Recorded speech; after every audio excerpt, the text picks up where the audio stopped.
wafiyat vifo. Kiambiwa wafiyat maana yake vifo. Kiambiwa almawalid walwafiyat vizazi na vifo. Kwa maana atakueleza wale waliokufa katika mwaka huu. Wala kueleza mambo yaliyojiri katika mwaka wa kwanza huu. Atakuelezea kina nani walifariki katika mwaka huu kwa upande wa Uislamu na upande wa makafiri walikuwa mashuhuri katika makafiri. Nani alifariki? وفي هذه السنة توفي من المهاجرين عثمان بن مذعون. na katika mwaka huu, mwaka wa kwanza hijiria, alikufa katika muhajirin au alifishwa katika muhajirin Uthman ibn Mad'un akhu Rasulillah sallallahu alaihi wasallam min ar-radha'i, ndugu wa mtume sallallahu alaihi wasallam katika kunyonya. Yeye na mtume sallallahu alaihi wasallam walinyonya pamoja. Aslama qadima, alislimu qadiman, tangu mwanzo kale, kwa maana mwanzo kabisa alislimu. Wa hajara alhijratain, na alihama hijra mbili. Kisema kwamba hijra mbili ni kwamba ni katika wale ambao walihama kwenda Habasha na pia wakapata hijra ya kwenda Madina. Uthman bin Mad'un alikuwa ni mmoja katika hao. Uthman bin Affan ni mmoja katika hao. Na binti yake mtume sallallahu alaihi wasallam Ruqayya, ambaye alikuwa ni wakati huo ni mke wa Uthman bin Affan, pia alipata hijra hiyo, na wengineo katika masahaba wa mtume sallallahu alaihi wasallam. Bila shaka hii ni sharafu kubwa sana. Walamma dufin, wakati alipozikwa radiyallahu anhu, amara alayhi salatu wassalam bi an yurasha qabruhu bilma'i. Wakati alipozikwa aliamrisha mtume sallallahu alaihi wasallam kunyunyiziwa kabri lake kwa maji, kwamba mnyunyizeni maji hapo juu. Wa wadaa ala qabrihi hajara, na akaweka juu ya kabri lake jiwe. Waqala, na akasema sallallahu alaihi wasallam, ataallamu bihi qabra akhi, nitalijua kwa jiwe hilo kabri la ndugu yangu. Wa udfinu ilayhi man mata min ahli, na nitamzika kwake hapo atakayekufa katika familia yangu, katika jamaa zangu. Hadithi akhrajahu Abu Dauda kama alivyosema mualliq min hadith al-Muttalib bin Wada'a radiyallahu anhu, wa hasanahu al-Albani fi sahih sunan Abi Dauda. Wa hadha, na kitendo hiki, kana al-qasdu, ilikuwa makusudiwa, min wadhi al-ahjari, au ndio ilikuwa makusudiwa ya kuwekwa mawe ala al-maqabiri, juu ya makaburi. Ilikuwa ni makusudio kuweka alama. La ma yaqsuduhu ahlul usur al-akhira, si vile wanavyokusudia watu wa karne za mwisho, zama za mwisho hizi. La ma yaqsuduhu ahlul usur al-akhirati, si vile wanavyokusudia watu wa zama za mwisho. Min tashyidi al-hayakil ala al-qubur, nao ni kujenga majengo juu ya makaburi. Wataswiriha min tashyidi wataswiriha bisuwarin, na kutia picha na kuyatia picha kwa picha ambazo tura fi aini an-nadhiri kal asnami, zinaonekana katika jicho la mwenye kutazama kama vile masanamu. Yati aqaribul mayit, ili wapate kuja ndugu wa mayit. Wayasna'u indaha, na wafanye mbele zake ihtifalatin kathira, sherehe nyingi. Tushbihu ma kana yaf'aluhu mushriku makkah, sherehe zinazofanana na yale ambao walikuwa wanayafanya washirikina wa Makka, inda maabidihim, katika nyumba za ibada, nyumba zao za ibada. Wa min al-abath, na katika mchezo, fi'lu shay'in, kufanya kitu ambacho lam yaf'alhu Rasulullah sallallahu alaihi wasallam, hakukifanya mtume sallallahu alaihi wasallam, mimma yataallaqu bi umuri al-akhirah, katika ambayo yanafungamana mambo ya akhira. Jambo la ajabu ni kwamba hivi vitabu hivi, kitabu kama hiki ni kitabu cha someshwa humu katika madaris za sufia. Kitabu watu wanakisoma na haya wanayaona, lakini ukiyasema utaambiwa uwahabi huo, na hali ya kuwa kubali kwamba kitabu cha sira, mashaallah, umesoma Nurul Yaqin wewe, mashaallah, ni katika vitabu vyao vikubwa wanaovitegemea katika sira. Lakini haya wanayataja, bali katika vitabu vya fiqh miongoni mwa vitabu wanavitegemea ni kitabu Hidayatul Atfal cha Sheikh Al-Amin bin Ali Al-Mazrui, mmoja katika wanachuoni wa Mombasa wa karne iliyopita. Sheikh Al-Amin bin Ali ameandika na akayataja mambo ya kuburi kama haya, akayatia makosa na watu wanapofanya katika ada, kufanya hivi bid'a, kufanya hivi bid'a. Na huyo ndio shekhi wake Sheikh Abdullah Salih Al-Farisi, shekhi wake Sheikh Al-Farisi na wengineo katika mashekhe wa Afrika hii ya Mashariki. Amewasomesha watu wengi elimu mbalimbali. Sheikh Al-Amin bin Ali si mwenye kitabu hiki, mwenye Hidayatul Atfal. Lakini pamoja na hivyo yakitajwa kwamba haya shekhi alikuwa na uwahabi kidogo, shekhi alikuwa amepatwa na uwahabi kidogo, wanasema hivyo. Ni vitabu tukisoma sisi katika madaris. Sasa uwahabi hapa ni upi hapa? Kwa sababu katika mafunzo ya Mtume sallallahu alaihi wasallam wakati akizika, kama alivyomzika Uthman ibn Mad'un, alifanya rashi ya maji juu ya kabri yake, alinyunyiza maji kwa sababu ni vumbi lilikuwa. Sasa upepo ukija utachukua lile vumbi, kwa hiyo ametia maji pale ili udongo ushikane. Sasa kuna hikima gani mtu mwamzika mtu pengine udongo mbichi au mvua imenyesha afu mwaga maji pale, tena wamwaga maji kichwani, lete maji, tondo ya maji pale na kata ya tu pale, wanafanya karama au muujiza kwamba yale maji yatapita. Na wajua washaika mpaka ubao. Kuna wengine waambia haya maji, lakini maneno ya kimtaani, sidhani kama watu wa ilmu wasema hivi kwamba haya maji yanakwenda mpaka ndani kule, yanakwenda kuingia kwenye sikio la yule maiti, anazinduka. Simgemzindua huko duniani na maji, azinduka kama maji yaweza kumzindua. Kwa kinyume na hikma aliyofanya Mtume sallallahu alaihi wasallam. Yani ni maneno ya kimtani, lakini yameenea, sijasikia mashaikh wakiyakataza, ndio watu wayasema. Lakini sidhani kwamba watu wa ilmu wao wanaweza kutaja maneno kama haya kwamba maji yale yakishawekwa pale na kuna kumzindua maiti. Lakini sijaona hikma kwamba hawa wanaweka maji sasa waweka upande wa kichwani au waweka pale katikati afusema al-Fatiha afu mwagwa maji pale. Hatujajua munasaba mpaka leo yana munasaba gani yale maji. Kama ikiwa ni haya aliyofanya Mtume sallallahu alaihi wasallam kwa Uthman ibn Mad'un, haikuwa lengo lake ni hilo. Lengo lilikuwa ni kuutia udongo maji ule ugandane. Imefahamika hilo.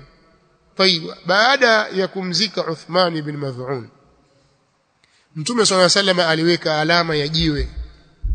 Na hii ni alama inakubalika ili ijulikane kwamba hii ni kabri na hapa pana jiwe na hapa kazikwa mtu fulani, ili watu wasikanyage kabri ipewe manzila yake, haifai kukaa juu yake uikanyaga au kukidhi haja na mingine, hajulikani hapa pana kabri.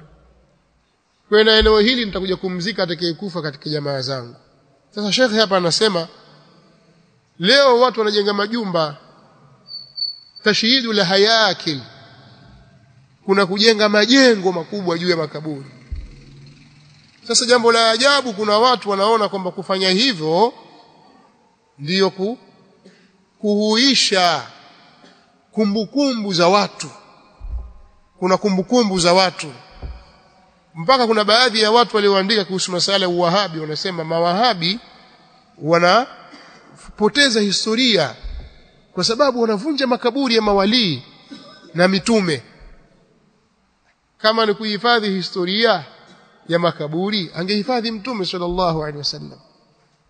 Bali Mtume sallallahu alaihi wasallam ameamrisha, kwanza amekataza makaburi yasijengewe, amekataza.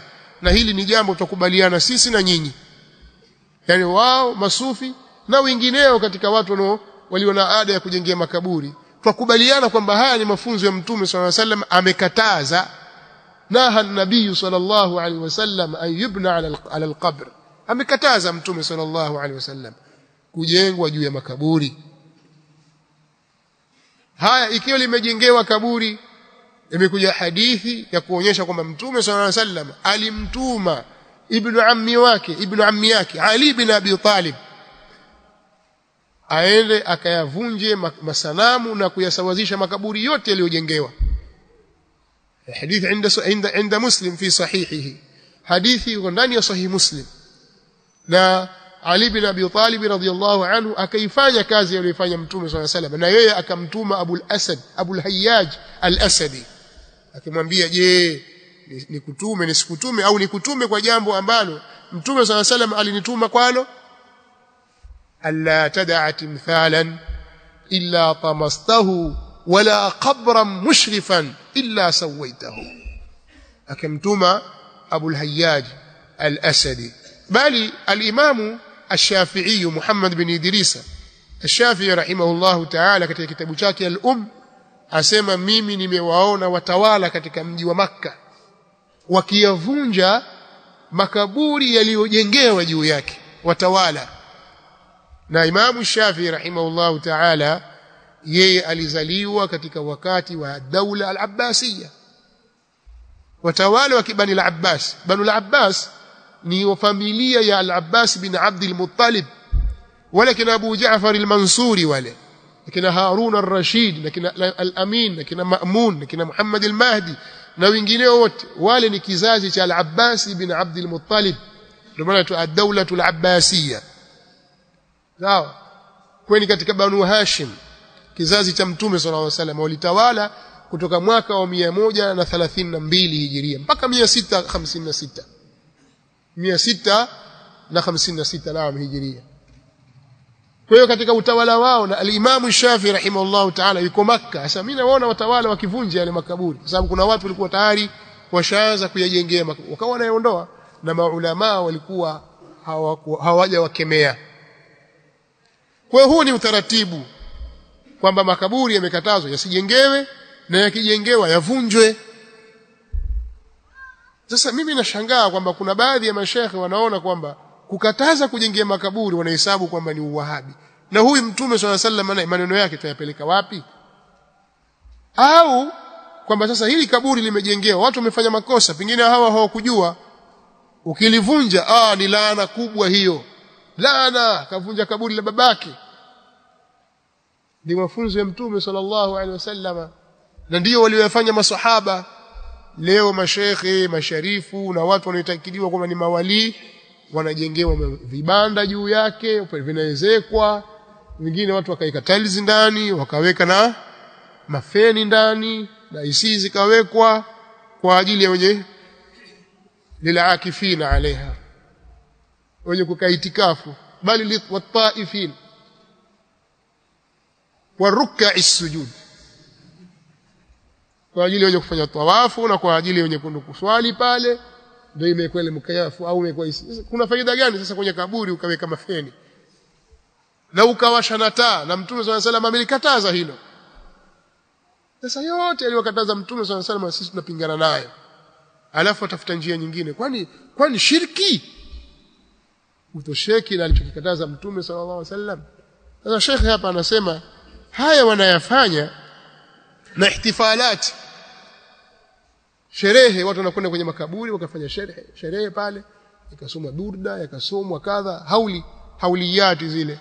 Watu wakakaa kwenye makaburi wakasoma, wakasema, wakasifu, wakamsalia Mtume sallallahu alaihi wasallam, wakapiga ngoma pale na filimbi, kwamba huyu alikuwa ni katika watu wa jambo hilo. Kwa hiyo mwenyewe afurahi, tukamsikizisha yale alikuwa akiyafanya duniani ya kupiga filimbi na ngoma au kushajihisha katika mambo haya. Kwa hiyo tukamfanyie naye ili afurahi. Sasa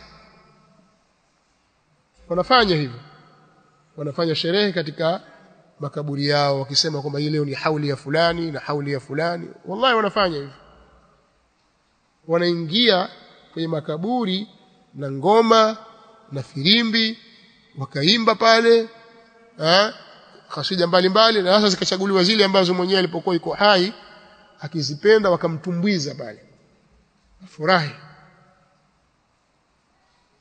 Allahu almusta'an. Sasa mfano asema tushbihu ma kana yafaluhu mushriku makkah, yanafanana au zinafanana sherehe hizo na yale waliokuwa wakiyafanya washirikina wa Makka inda maabidihim, kwenye nyumba zao za ibada. Kisha sema wa min al-abath, na katika mchezo, fi'lu shay'in, kutufanya kitu ambacho lam yaf'alhu Rasulullah sallallahu alaihi wasallam, hakukifanya mtume sallallahu alaihi wasallam, mimma yataallaqu bi umuri al-akhirah, katika yale ambayo yanafungamana na mambo ya akhirah. Hili ni jambo la ghaib. Huwezi kumstarehesha tena aliyekufa ambaye yuko kwenye kabri yake kwenye barzakh kwa starehe za kidunia, ukasema tukapike mapilau pale, au tuweke harufu nzuri, tuweke manukato pale asikie harufu nzuri. Haya hukujua hayatamnufaisha ila yale aliyotanguliza katika zile njia za khairi zilizotajwa, sadaqatin jariyah au madha au ilmu yuntafa'u bihi au waladun salih yad'u lahu, illa min thalath, isipokuwa kupitia njia tatu. Kwa hiyo sadaqa aliyoitoa ambayo ni sadaqa yenye kuendelea, wakfu na mwingineo katika mambo ya khairi, Allah anajua namna gani ya kupitisha khairi hii na thawabu zake zimfikie yeye, na atanaemeka katika thawabu zake. Kadhalika ilmu aliyosomesha atanufaika nayo akiwa amefanya hivyo kwa ikhlas na kwa njia za sawa sawa. Ilmu ile itamsaidia kwa namna anayojua Allah subhanahu wa ta'ala, kwa sababu katika mambo ya akhira. Kadhalika dua za waislamu na hasa watoto wake wema, sitasema hata dua za waislamu zinawafikia wafu, na wala haijasemwa kwamba katika kuomba dua kwa maiti kumwombea ni lazima uende kwenye kabri. Hakuna anasema hivyo. Ziyaratul qubur imewekwa kwa malengo makuu mawili. Kwanza, katika ziara hizo kuna tudhakirukum bil akhirah, nyinyi mnaokwenda kuzuru makaburi yale, kuna wakumbusheni nyinyi akhirah. Unapomzuru ndugu katika ndugu zako, wajua huyu ni kaka yangu, huyu ni baba yangu, huyu ni mjomba wangu, tulikuwa naye, inakurudia ile kumbukumbu kwamba na mimi iko siku nitakwenda alipokwenda yeye. Kadhalika rafiki na jamaa wengine katika Uislamu.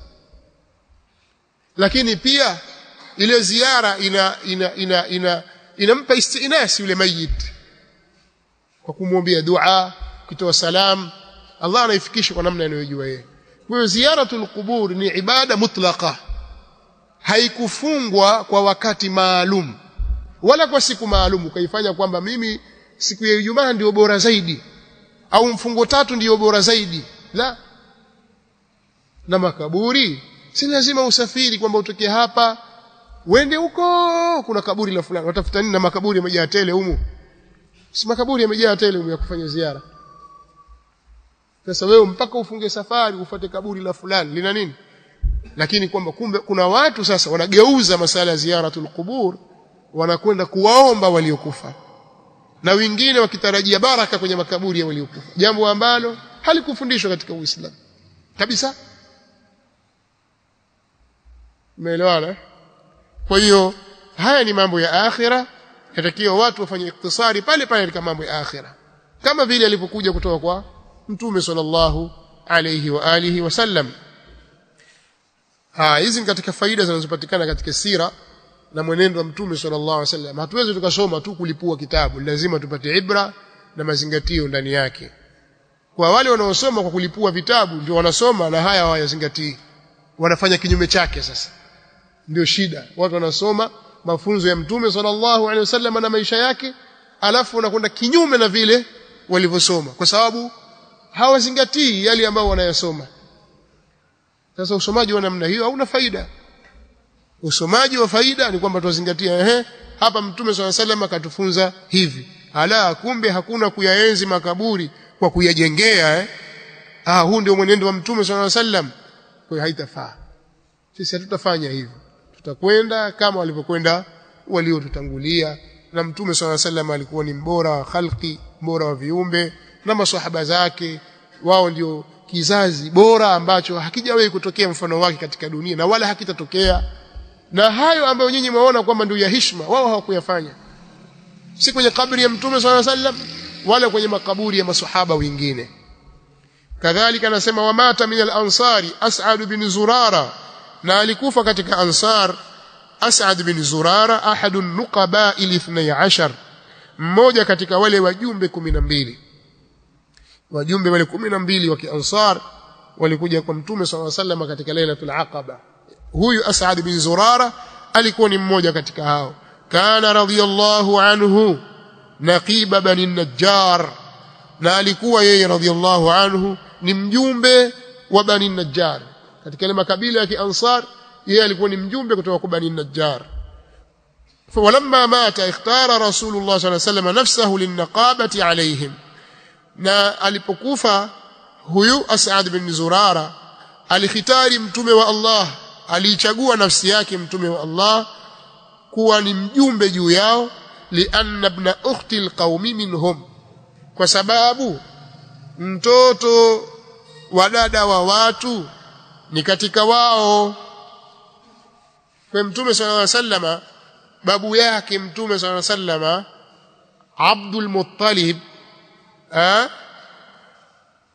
amezaliwa na dada yao hawa Bani Najjar, sawa. Ibnu ukhti alqaumi minhum, mtoto wa dada wa watu ni katika wao, atokana na wao. Kwa sababu gani? Mtume sallallahu alaihi wasallam, kwa maana nyanya yake Mtume au bibi yake Mtume sallallahu alaihi wa alihi wasallama ni dada yao hawa Banu Najjari. Kivipi? Kwa sababu Mtume sallallahu alaihi wasallam anasema ana ibn Abdul Muttalib ana nabii la kadhib, mimi ni mtume wala si urongo, mimi ni mtoto wa Abdul Muttalib. Akajinasibu kwa babu yake Abdul Muttalib, yeye ni Muhammad bin Abdullah bin Abdul Muttalib. Huyu Abdul Muttalib mama yake ni katika Bani Najjar. Bani Najjari ni katika kabila la Madina, Ansari wa Madina, Banu Najjar. Kwa hiyo Hashim babu yake Mtume sallallahu baba yake Mtume sallallahu alaihi wasallam alioa kule kwa Bani Najjar, akazaliwa Shaibatul Hamdi, ndio huyo anaitwa Abdul Muttalib. Alipozaliwa akakulia pale, kisha mzee Al-Muttalib akaenda akamchukua mtoto wa ndugu yake akaitwa Abdul Muttalib, lakini jina lake ni Shaibatul Hamd ibn Hashim, ibn Hashim. Kwa hiyo maana akasema yeye ni mtoto wa dada wa watu, kwa maana kwamba babu yake babu yake yeye ni dada yao hawa Banu Najjar. Kwa hiyo mimi nani katika nyinyi atakuambia hivyo. Wamata aidha al-Bara ibn Ma'rur, na alikufa vile vile sahaba al-Bara ibn Ma'rur radhiyallahu anhu, ahadun nuqabai, mmoja katika wale wajumbe wa al-Aqaba, wa huwa alladhi kana yatakallamu 'anil qaum fi al-Aqabati ath-thaniya, na yeye ndiye ambaye alikuwa akizungumza kwa niaba ya watu katika ile al-Aqaba ya pili. Mzungumzaji katika al-Aqaba ath-thaniya alikuwa ni al-Bara ibn Ma'rur. Wamata min mushriki Makkah, na alikufa katika washirikina wa Makkah fi hadhihi sana, katika mwaka huu, al-Walid ibn al-Mughira.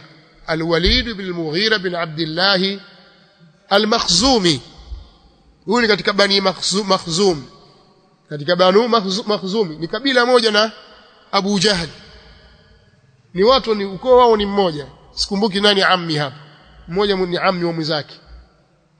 Al-Walid ibn al-Mughira, baba yake Khalid ibn al-Walid na baba yake al-Walid ibn al-Walid ibn al-Mughira.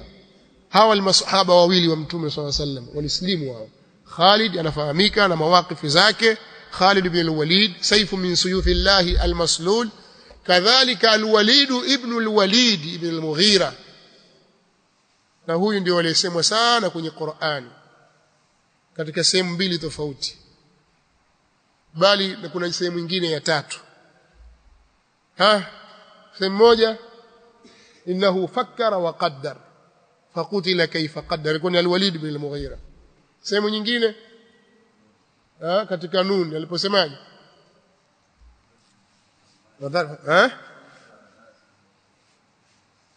Hammazim masha'im binamim manna'in lilkhair mu'tadin athim utullim ba'da dhalika msusuavu wa moyo baada hayo yote ni mwana wa zinaa zanim yani mtu aliyechomekwa dakhil an kana dha mali wa banin kwa sababu kwamba alikuwa na mali na watoto alikuwa ni al-Walid bin al-Mughira amesema vibaya ndani ya Qur'an na sehemu nyingine dharni wa man khalaqtu wahida waja'altu lahu malan mamduda wa banina shuhuda mpaka mwisho wa ayati na sehemu nyingine ya tatu sehemu nyingine nani anajua sehemu moja imejificha kidogo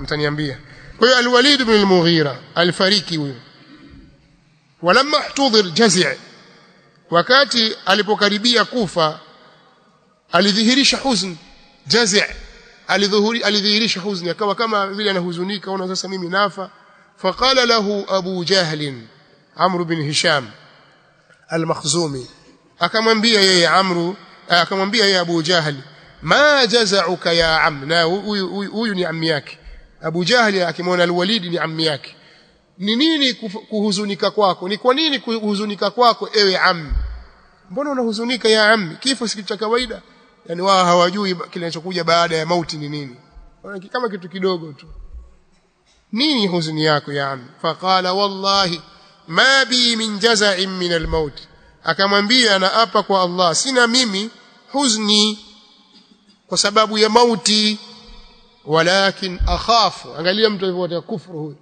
walakin akhaf lakini mimi ninaogopea ninachelea an yadhhara dinu ibn abi kabshata kudhihiri dini ya huyu mtoto wa Abu Kabsha yani anamkusudia mtume sallallahu alaihi wasallam lakin akhafu an yadhhara dinu ibn abi kabshata bi makkah lakini ninaogopea kudhihiri dini ya mtoto wa Abu Kabsha hapa Makkah mimi nikifa huyu dini yake hii itaenea hii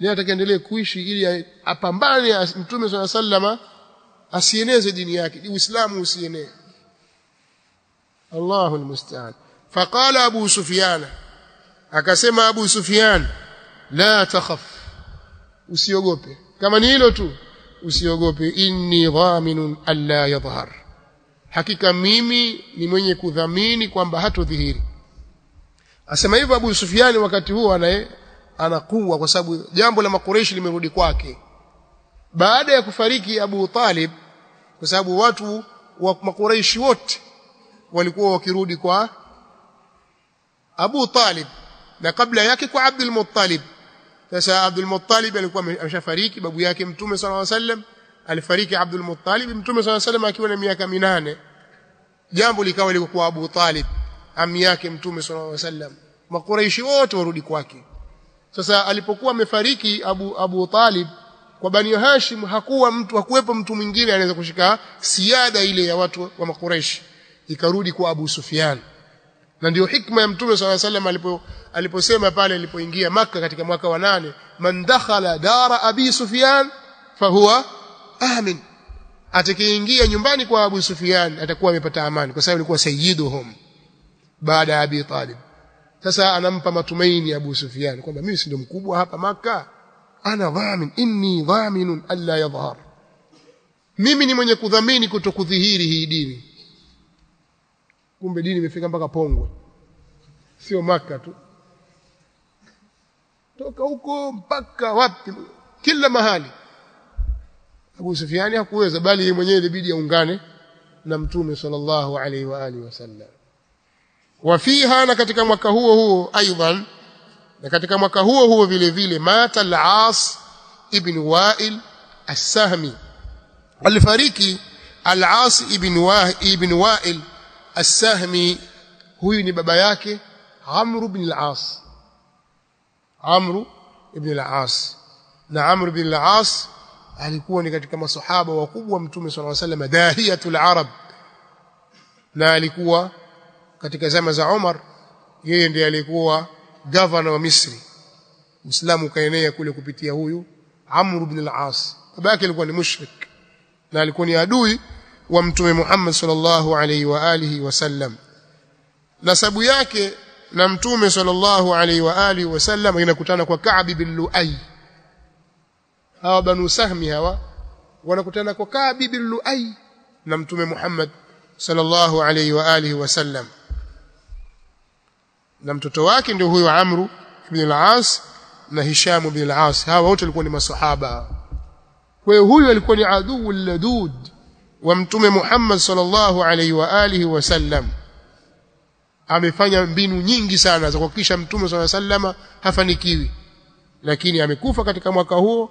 Wakafallahu almuslimina sharra hadhaini ash-shaqiyain, akawatosha Allah waislamu na shari ya waovu hawa wawili.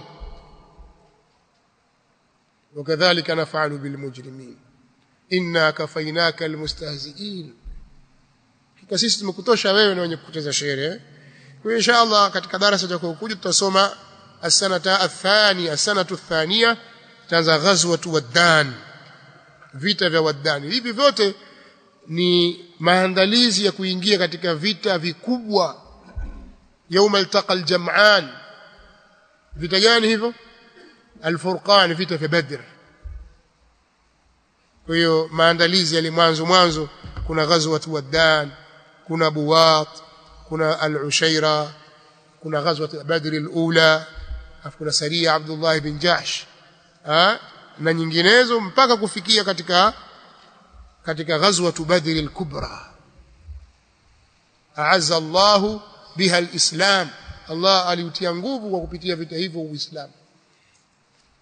Katika mambo muhimu sana ni kumjua mtume sallallahu alaihi wasallam na kuijua sira yake na masahaba zake. Kwa matukio kama kuna hili kujua ni ilmu. Wasema katika mulah, kwa sababu ilmu ziko al-uqad wal-mulah. Sasa hizi ni katika mulah za ilmu. Kujua ni khair kubwa na kufungua maarifa na ufahamu katika mambo. Wallahu ta'ala a'la wa a'lam.